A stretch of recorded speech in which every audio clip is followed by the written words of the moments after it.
everyone, it's Chris here from Everyday Survival Gear, and today I bring you the Hugsby XP-1.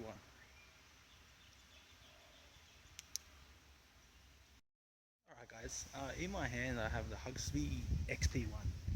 Hugsby is spelled as it says here, Hugsby XP-1. Um, Basically not the world's most known brand. I brought one because a few people on the forum, Budget Light forum, told me that they were good lights. So I figured, if I can find a real one, I'll try it. One word of warning: if you are looking for one, there are a lot of fakes out there, so just be careful. Basically, I feel this will make a great EDC light for any kind of beginner, or just anyone that isn't too into flashlights, is a bit worried about lithium-ion batteries. They don't want the hassle of rechargeables.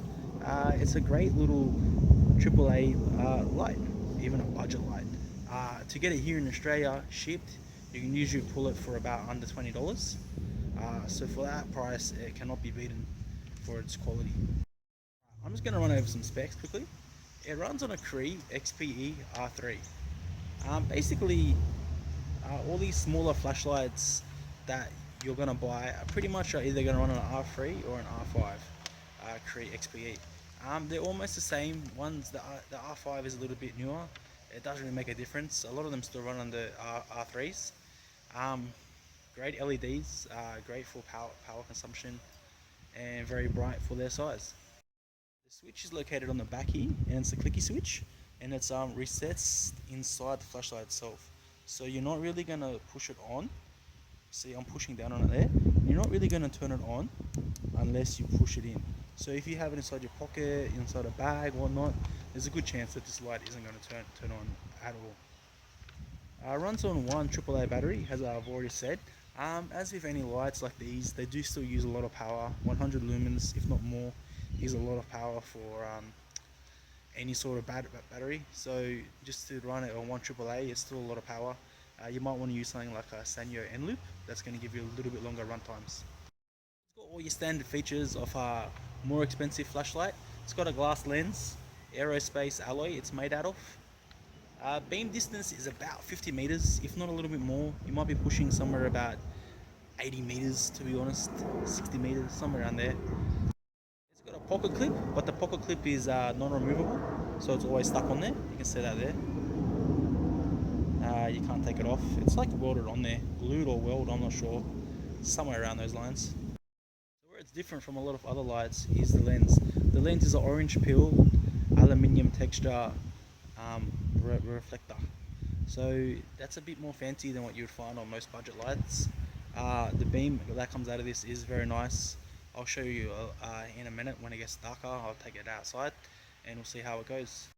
Its weight is about 22 grams without the battery. So with the battery, depending on which batteries you're going to use, it's still going to be light. It's going to end out under 100 grams easy. Not that much to carry. You're looking maybe 60 grams total. I don't even know, AAA is even 40 grams. Nah, let's take a guess. Somewhere around about there, I'm guessing, maybe 50 grams. Why not? How small this is? It's 9 centimeters long in length and 9.5 centimeters in width here. So you can see it's very tiny, but it does pack a punch. Right, so basically, it is a cheaper light in a sense. You can pick up lights from the shelf, which are, I guess, similar price, around about the $20 mark. It's going to have about quarter of the power. That's what I haven't even gone over yet. It's IPX6 rated, so it's drop proof to 1 meter. It's not actually waterproof if you put it underwater, but it should be all good in puddles. But I have actually put this one in water and it does survive. But if you do put it in water, make sure it's not for more than 3 minutes, because that's what they suggest. IPX6 is more like very heavy rain, maybe surf, something like that. It just got the seals so the pressure of the water doesn't get in there. So probably a major selling point for this light too is also it's a constant current light. So basically, if you start the battery and it's got 100 lumens, 110 lumens, at the end of the battery life cycle, it should have 100 lumens, 110 lumens. Now it doesn't have an official runtime, what they've done, but I'm going to run my own runtime and see how long this thing lasts before the night falls. Alright guys, now we're outside and we've got the Hugsby XP-1 on high mode. Well, that's the only mode that it has. So that's the only mode that we're going to be able to see. You can see it does a pretty good job of lighting up my backyard. It does just as well as the Thorfire PF03 easily, which I also brought out to compare together. While I'm here, I've done the run test. I'm going to show you what it looks like with the battery worn out after 2 hours. So I've got 2 hours out of the battery and it can keep on going, but it is considerably dimmer. So I'm not sure how much you want to use the battery for. Maybe that's why they say about an hour, because after an hour it's worn down a lot. Alright guys, so just got the Hugsby XP-1 on, and then I'll just throw the Thorfire PF03 on high also. Alright, so to your left is the Hugsby XP-1 and to your right is the Thorfire PF03. So you can see they're pretty even. I think the Hugsby is just that little bit brighter. I'm going to swap hands with them. Alright, so Thorfire to the left and Hugsby to the right. So the Thorfire is a little bit wider beam and it's also a little bit floodier beam. So you can see the Hugsby pretty much drowns out the Thorfire PF03. You can see, you can't even see it now. But they are pretty even. If I separate them, you can see that they are pretty even. Alright, I'm just going to show you the Hugsby XP-1 with the battery that's worn out for 2 hours, and we'll see how that compares to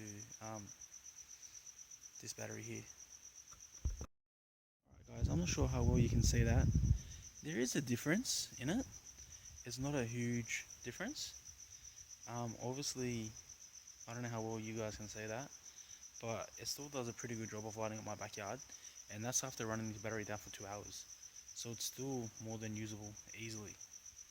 And you gotta say, like, to the end of my backyard from where I'm standing is about 20 meters away. So you can see how well it still lights up the ground and whatnot.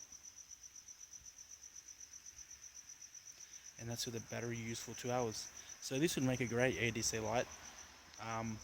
Cheap and affordable to run, so it's great for ADC. I'm just going to do one more test, a drop test, and then a water test, and then that's it. Alright guys, it's going to be a little bit dark when I do this drop test. I'm just going to throw it in the air from where I'm standing. It's going to be more than 1.5 meters drop. Hopefully you can see the light kind of spinning. Yeah, I'll try and give it a bit of distance so you can see it. Let me point the camera up a little bit. Alright, I'm going to throw it pretty high, so hopefully it doesn't break, because this is my sample that I brought myself. There we go. Alright guys, last test. Usually I go crazy and I put it in a bucket of water. I've already done that with this to make sure it was watertight, which I can't do right now because when I cut the grass today I whip snip my last bucket. So I'm pretty much stuck just putting it under the tap or inside my bathroom, which is still a little bit earlier at night, so I'd rather just put it underneath the tap if I can right now. Alright guys, as you can see, the water test has gone well. The light is still on and it's still running fine, so that's pretty good. Okay guys, I'm just going to leave you, this is just some photos. I don't usually do this, but just some quick pics of what it actually looks like at night. Anyways, this has been Chris from Everyday Survival Gear, bringing you the Hugsby XP-1, and as always, like and subscribe if you enjoyed the video, and thank you for watching.